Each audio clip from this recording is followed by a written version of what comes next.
Detroit's own Lily Tomlin and fellow actress Jane Fonda are here at Wayne State University fighting to increase Michigan's minimum wage up to $12 per hour.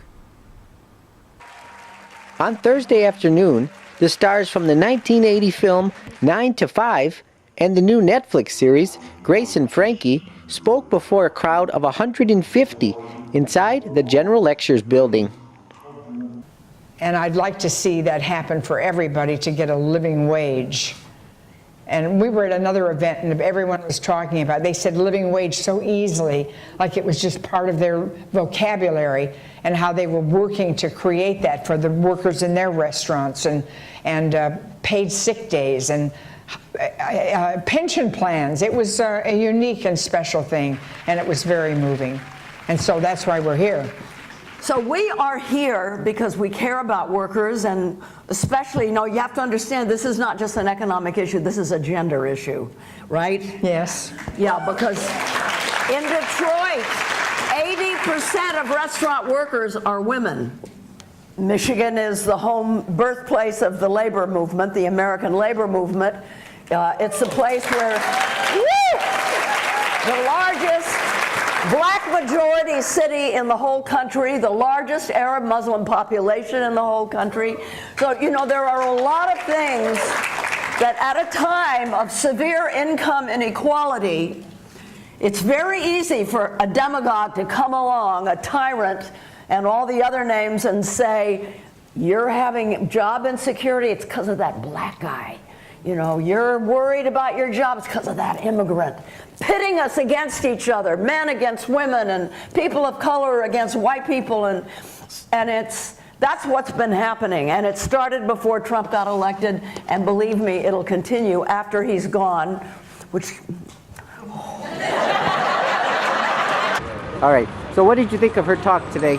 Oh, I thought it was amazing. I mean, I'm almost 50 years old. I grew up watching both Lily Tomlin and Grace Fonda, and a lot of causes they champion. I have a 15-year-old daughter. They're an inspiration to be women in their 70s who are still traveling around the country, being activists, when they could easily be sitting in Hollywood, in retirement is amazing.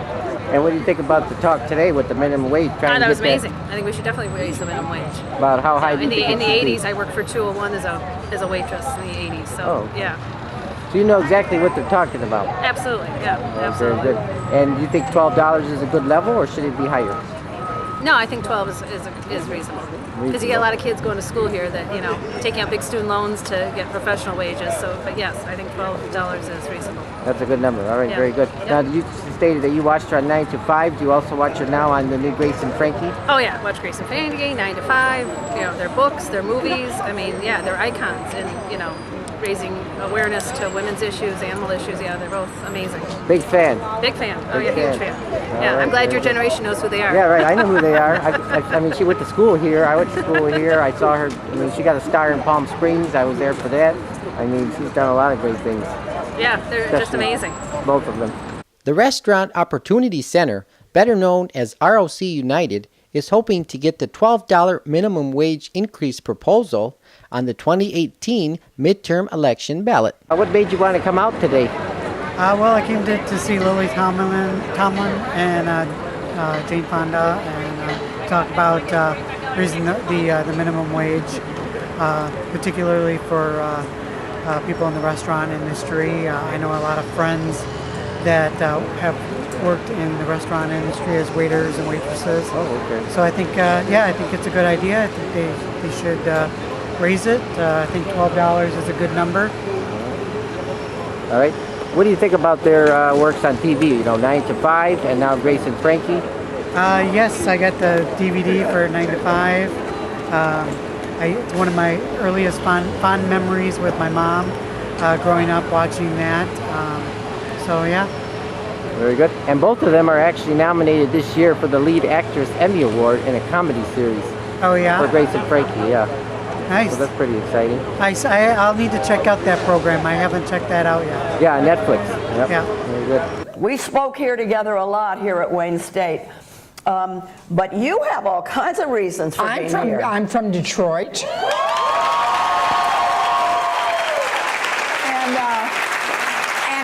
And I've worked as a waitress many times.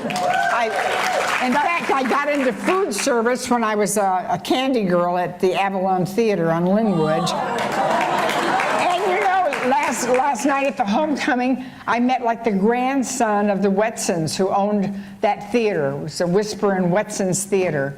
And I tried to challenge him on the 50 cents an hour he used to pay us. But he had no recollection. Anyway, and I worked as a tray girl at Highland Park General Hospital. That's when people pass the trays out, food trays, to people who are sick. And we had to then do the dishes at the end of every meal. We had a kitchen on each floor, and we'd send the dishes back down to the dietitian for be sent back up the next day.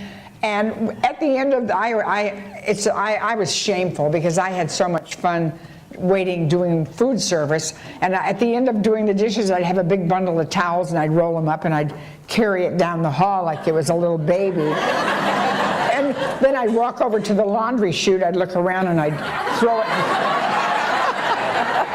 People would be just aghast. And you know, I really did enjoy doing that.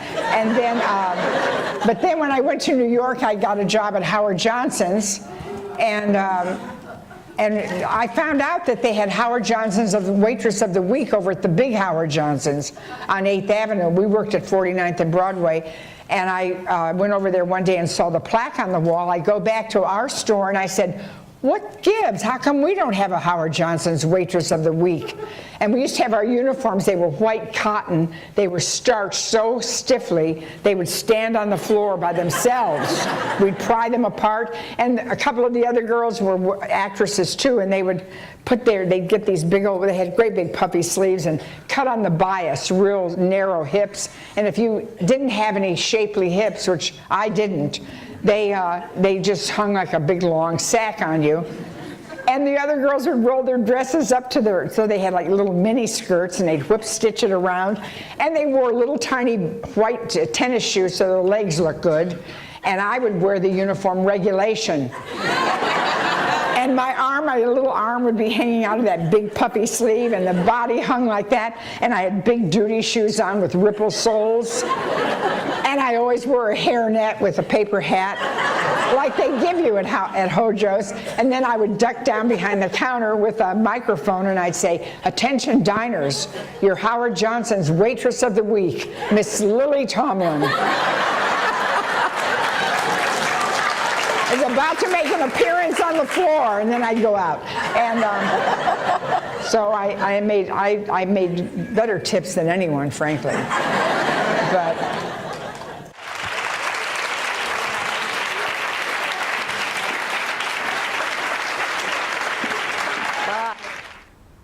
tomorrow, Fonda and Tomlin will head to the University of Michigan in Ann Arbor. Reporting from Detroit, I'm Jason Rzucidlo for AmericaJR.com.